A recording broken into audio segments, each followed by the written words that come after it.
Ya pemirsa, kita hadirkan terlebih dahulu informasi ini yang sempat ramai juga kemarin Andro dan Betul. juga para narasumber. Ada rombongan anggota Hilafatul Muslimin yang berkonvoi pemirsa membawa atribut hilafah menjadi sorotan, bahkan pihak kepolisian pun juga turun tangan. Ya, ini adalah video amatir yang kemudian memperlihatkan ada tulisan bahkan di kendaraan para anggota yang berkonvoi ini. Kita baca ada sambut kebangkitan Khilafah Islamiyah, bahkan juga turun membagikan berbagai selebaran begitu ya kepada masyarakat sekitar. Mereka dianggap mengkampanyekan tegaknya sistem khilafah sebagai solusi umat yang dilakukan oleh kelompok Hilafatul Muslimin. Bahkan dari Badan Nasional Penanggulangan Terorisme juga sudah berkomentar dan telah menggolongkan Hilafatul Muslimin sebagai kelompok radikal sama halnya dengan Hizbut Tahrir Indonesia. Ini pernyataan dari Direktur Pencegahan BNPT Brigjen R. Ahmad Nur Wahid yang menjelaskan pernyataan itu berdasarkan kampanye kelompok Hilafatul Muslimin yang menyuarakan kebangkitan sistem khilafah. Sangat disayangkan video ini bahkan viral terlebih dahulu di media sosial, Maria ya. Iya, dan sudah ada kemudian pihak kepolisian juga turun tangan di sana ya. Kita lanjutkan kembali pemirsa. Pak Anam tadi ingin berkomentar, silakan. Iya, jadi semua pembicaraan kita itu intinya sebenarnya memang melindungi untuk peradilan yang independen. Nah, ya harus sesuai dengan kewenangannya. Saya kira kewenangannya adalah kewenangan di hakim, bukan di kejaksaan. Jadi memang aturannya Mahkamah Agung. Jadi kalau kejaksaan ngatur terdakwa yang duduk di meja terdakwa diperiksa oleh hakim, diatur oleh jaksa, menurut saya itu juga tidak punya kewenangan. Sekali lagi kalau ini diterapkan, potensial terjadi diskriminasi. Nah, saya kira ini nggak patut lah untuk dilanjutkan sebagai satu kebijakan yang diambil oleh kejaksaan. Bahwa ada problem serius di masyarakat soal persepsi dan sebagainya, yaitu PR kita bersama, gitu ya. Itu PR kita bersama.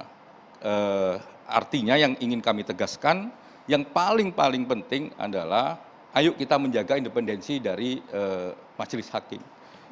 Kalau memang ada misalnya, oh ini nanti terdakwanya mempengaruhi dan sebagainya, ada nggak keluh kesah dari hakim? Kalau ada keluh kesah dari hakim, saya yakin akan keluar perma, ya, aturan dari Mahkamah Agung. Sampai detik ini nggak ada, karena itu memang otoritasnya Mahkamah Agung. Dan kita sudah pas sebagai satu aturan hukum yang mensyaratkan berperilaku sopan santun. Misalnya kebiasaannya, misalnya, ini mohon maaf, misalnya yang kalau di masyarakat tidak sopan misalnya, terus maju ke pengadilan, masa dia pakai pakaian seperti biasanya nggak sopan misalnya, yang nggak sama majelis hakim pasti harus dipakai pakaian yang sopan. Kalau nggak sopan ya diusir, misalnya kayak begitu. Jadi otoritasnya di sana dan tidak mengikuti opini publik manapun. Tidak semudah itu otoritas hakim diganggu-gugat, digoyahkan. Sampai detik ini saya masih percaya majelis hakim kita memiliki otoritas untuk itu. Ada contohnya mungkin Bang Saya Rasman? kaget juga ini kalau Pak Khairul Anam ini bicara teoritis terus gitu loh. Kan saya sudah cerita, kan LBH juga. Masa sih nggak bisa lihat fakta di lapangan? Ini kan fakta empirik yang saya ceritakan ini. Ini data, bos. Kalau begitu saya minta tolong Bapak sebagai komisioner Komnas HAM bisa melakukan investigasi atau melakukan riset. Yang saya katakan begini, bukankah kita tahu salah satu yang akan membuat seseorang untuk tidak melakukan perbuatan berulang adalah mengambil efek jerah. Maka ketika orang keluar dari KPK dikasih rompi orange, sebentar Pak. Nah itu maksudnya apa? Supaya mempertontonkan kepada publik, ini pelaku, dugaan ya, presumption of innocence, ini tersangka. Oke, lalu kemudian diserahkan ke jaksa, pindah jaksa bawa ke peradilan, maka jaksa juga lihat, oh ini orang, kan dia lihat, oh ini orang yang disangkakan ini, nanti yang akan didakwakan seperti ini, ya kan dia melihat nih perilaku ini menurut saya gambaran situasi lapangan yang sampai ke Jaksa Agung, dan Jaksa Agung bicara tentang kewenangannya, kewenangan dia itu apa? Untuk supaya pelaku-pelaku kejahatan ini jangan menjual simbol agama untuk kepentingan diri dia, dan itu akan memukul, katakan yang seiman dengan dia, karena azas kita kepantasan dan kepatutan. Jadi sebentar Pak, lalu kemudian kalau misalnya, ini saya kaget juga nih Bang Egy, Muhammad Kece, namanya Muhammad Kece, ternyata dia bukan muslim Bang, sementara dia berkopiah begitu, orang akan identikan itu dengan muslim. Nah justru itu penghinaan.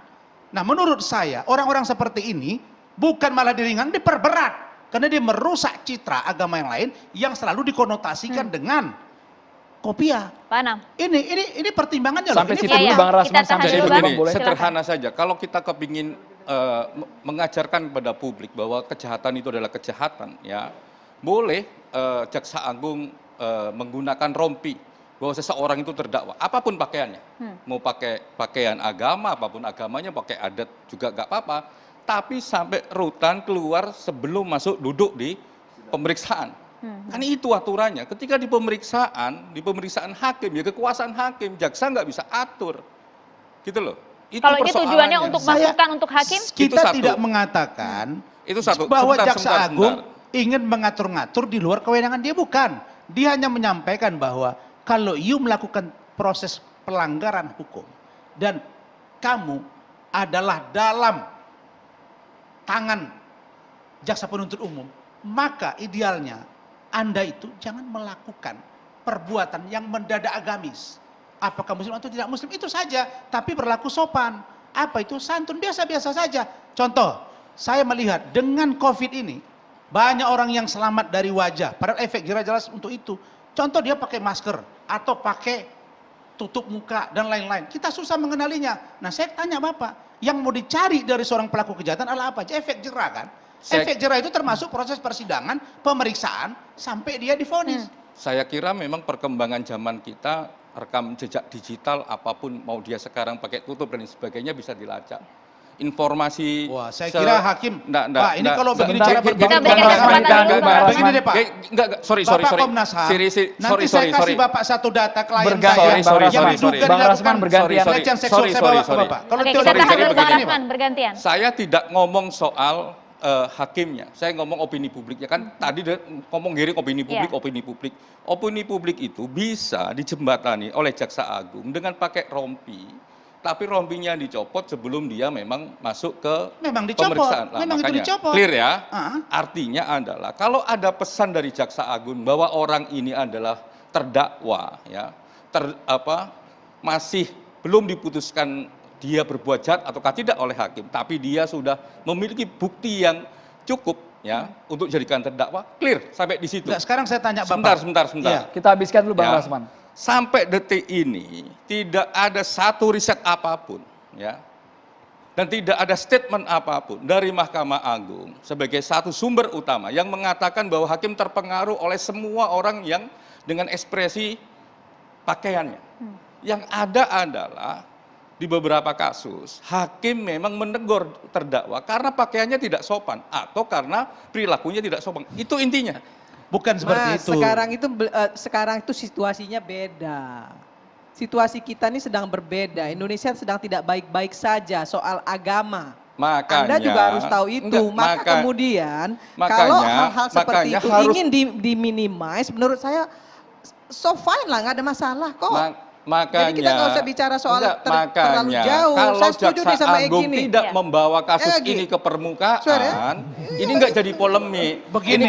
Ini kan Oke. persoalannya. Begini. Ini, Bapak-bapak, ini persis, kita tahan ini dulu. persis seperti yang Saya dikatakan. khawatir. Sebentar. Pak Khairul, Nggak, saya khawatir nanti Komnas HAM hanya bicara nggak, teori. nggak usah khawatir, nggak usah khawatir. Bang Saya Rasman. sudah lumayan banyak. Bagian yang mana Gini, itu? gini. Baik. Bang Rasman, Pak Anam, kita berikan kesempatan Oke, dulu Kak untuk Abdul Pak Fikar Abdul Fikar Fajar. juga Oke. ingin berkomentar. Kita Sebentar tahan aja, dulu sebentar ya. aja. Kita tahan dulu. Ditahan dulu Bapak di studio. Pak Kita akan Abdul Fikar. bergabung. Pak Abdul Fikar Hajar, apakah menurut Anda majelis hakim akan terpengaruh mendapatkan simpati dari terdakwa yang mengenakan pakaian agamis?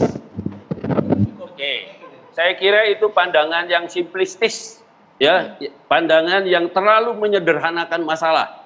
Bahkan lebih jauh itu mengecilkan hakim. Pandangan siapa, Ya. Kar? Yang jelas, Kar. Yang simplitis pandangan siapa? Nah, itu pandangan yang paling sederhana sekali itu. Iya, siapa Terlalu itu? simplis. Yang dimaksud Nah, simplitis siapa?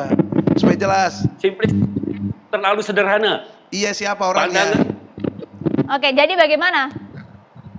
ya, jadi seperti pandangan yang menyatakan bahwa hakim akan terpengaruh oleh pakaiannya terdakwa. Oh, itu pandangannya itu adalah Rasman. Gitu dong, jelas. Oke, clear. Bang Edi, dilanjutkan. Pak Fikar. sederhana, ya. Nah, karena apa? Karena menyederhanakan masalah gitu. Hakim itu orang yang rasional dan berpengalaman.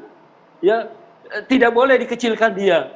Dia dikasih kepercayaan. Nah, karena itu nggak ada kaitannya dengan pakaian dan sebagainya. Yang harus dijaga itu independensinya. Yang harus dijaga itu kenetralannya. Itu yang harus dijaga. Gitu. Nah, karena itu pandangan-pandangan seperti itu kalau menurut saya justru mengacaukan masalah gitu. Ya, pakaian kok dipersoalkan. Sepanjang dia tidak sopan, ya tinggal disuruh pulang, balik lagi pakai pakaian yang sopan. Kan seperti itu. Ya kan? Bukan soal dia pakaian beragama atau tidak beragama, pakaian adat atau tidak adat. Karena itu yang harus dijaga adalah bagaimana tidak mengecilkan atau merendahkan pengadilan. Itu yang harus dijaga gitu. Nah, karena itu kita juga harus percaya kepada hakim ya, bahwa pakaian seorang terdakwa itu tidak mungkin akan mempengaruhi pikirannya. Yang akan mempengaruhinya adalah alat bukti, keterangan saksi, keterangan ahli, keterangan terdakwa. Mengatur apa yang dikenakan pun juga tidak begitu penting untuk diatur untuk saat ini. Iya, kalau menurut saya tidak perlu diatur.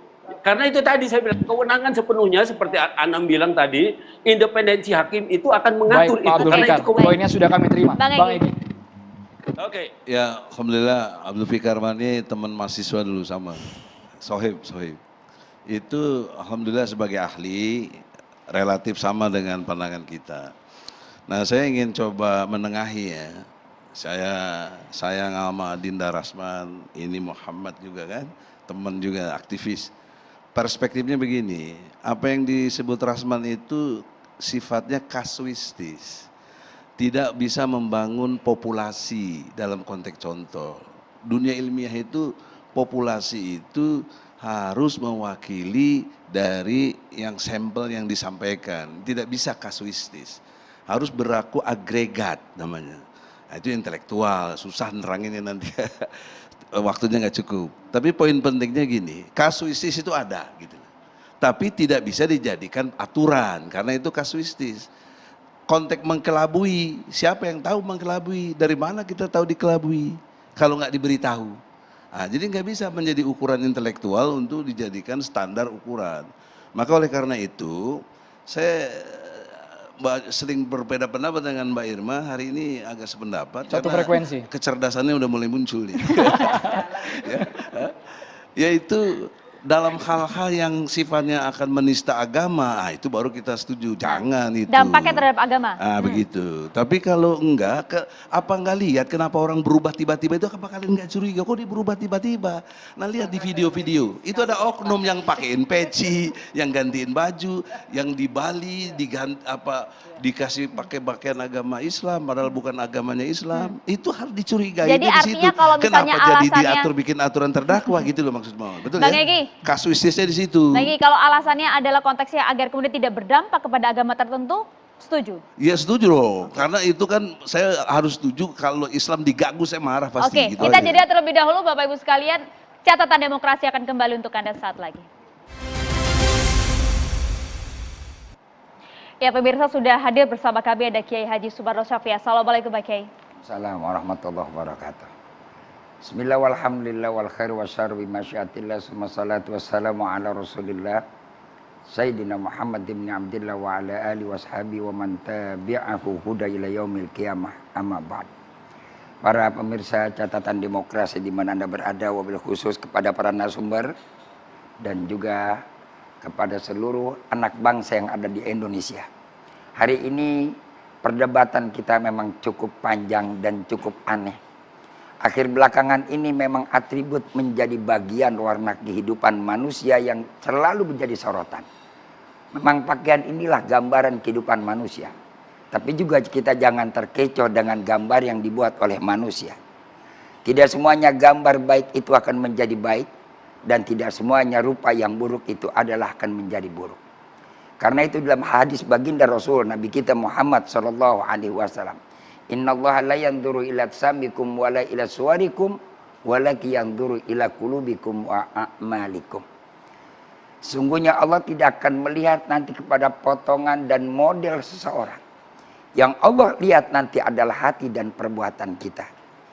Terkadang memang betul tadi apa yang dikatakan oleh Bapak Komisaris kita dari Komnas HAM. Insya Allah hakim-hakim yang ada di Indonesia cukup profesional. tidak akan terpengaruh dengan atribut apapun. Tapi bagi kita umat yang beragama, terus terang, ketika penjahat bisa berubah dadak-dadakan jadi orang baik, ini pun jadi menyinggung kita orang beragama.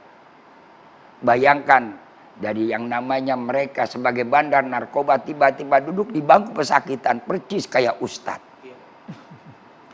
Dan lebih parah lagi, mereka yang tidak pernah mengenakan jilbab, nggak pernah pakai baju syar'i, begitu di bangku pesakitan, mereka ini tiba-tiba berubah jadi ustazah. Cukup membingungkan. Akibatnya publik menilai, kenapa orang seperti ini? Apakah agama mengajarkan seperti itu? Ini sebenarnya adalah tujuan Pak Jaksa, betul. Jaksa Agung benar tujuannya, tapi memang bukan bagiannya. Betul tujuan Pak Jaksa Agung, walaupun itu bukan bagiannya. Kalau yang bicara Mahkamah Agung barangkali pas. Karena itu adalah wilayah hakim. Jaksa bukan wilayahnya. Tadinya mestinya Pak Jaksa Agung bicara kepada Bapak Mahkamah Agung supaya Mahkamah Agung yang berbicara. Kami para ustadz dan para kiai yang ada di seluruh Indonesia selalu mempertanyakan kapan sih ada aturan yang benar, jangan mendadak jadi orang jahat jadi benar. Tiba-tiba yang bicara kenapa Pak Jaksa Agung bukan Pak Mahkamah Agung. Yang ini yang jadi permasalahan. Seakan-akan timbul nanti perbicaraan di antara kita, antara Islamofobia dan non-Islamofobia. Oleh karena itu, hal-hal yang demikian harus kita hindari. Ini PR kita banyak. PR kita banyak. Apalagi sebentar lagi kita menghadapi 2024. Banyak nanti musang-musang yang berbaju-baju mereka bagaikan kambing. Banyak mereka serigala nanti yang berubah menjadi lebih baik daripada yang baiknya. Maka itu saya katakan demikian. Marilah kita membuat aturan yang jujur. Andaikan pakaian yang sopan yang harus dikenakan di bangku pesakitan, sopan yang semacam apa? Jangan nanti sopannya dibuat-buat kayak orang yang sudah benar-benar sopan. Sebaiknya betul kalau ketika nanti manusia diadili di padang mahsyar, tidak ada atribut. Itu Allah. Bagaimana kita? Nah, kita sekarang adalah bagaimana membuat aturan yang sudah jelas dengan sopan. Sopan yang ada kriterianya, tidak boleh lagi menggunakan dan merubah dadak-dadakan seperti itu. Nah, inilah yang harus sebenarnya menjadi jawaban ke depan. Insya Allah mudah-mudahan anak bangsa kita ke depan lebih cerdas. Dan lebih bisa memahami hal-hal yang semacam ini. PR kita banyak.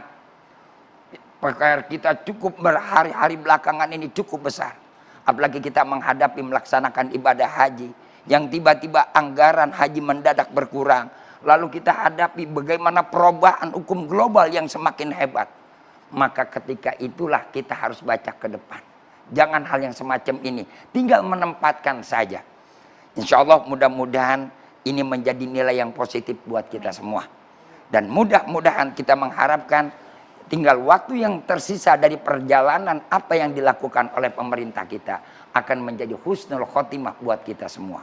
Wallahul muwaffiq ila aqwamit thoriq. Usikum wa nafsi bi taqwallah faqad fazal muttaqun. Assalamualaikum warahmatullahi wabarakatuh. Waalaikumsalam warahmatullahi wabarakatuh. Terima kasih banyak Kiai Sumarno Sawe. Sesungguhnya kami juga menghadirkan, ingin mengundang sekali pihak Komisi Kejaksaan, tapi sampai dengan penghujung acara tidak direspons sama sekali. Terima kasih banyak Pak Khairul Anam, Bang Egy Sujana. Ya, tadi juga terima kasih telah bergabung sama kami, ada Pak Abdul Fikar Hajar, Bu Irma, Bang Rasman, terima kasih banyak. Pemirsa, kita akan berjumpa lagi di Catatan Demokrasi minggu depan. Saya Maria Segaf. Dan saya Andromeda Mercury. Selamat malam, sampai jumpa.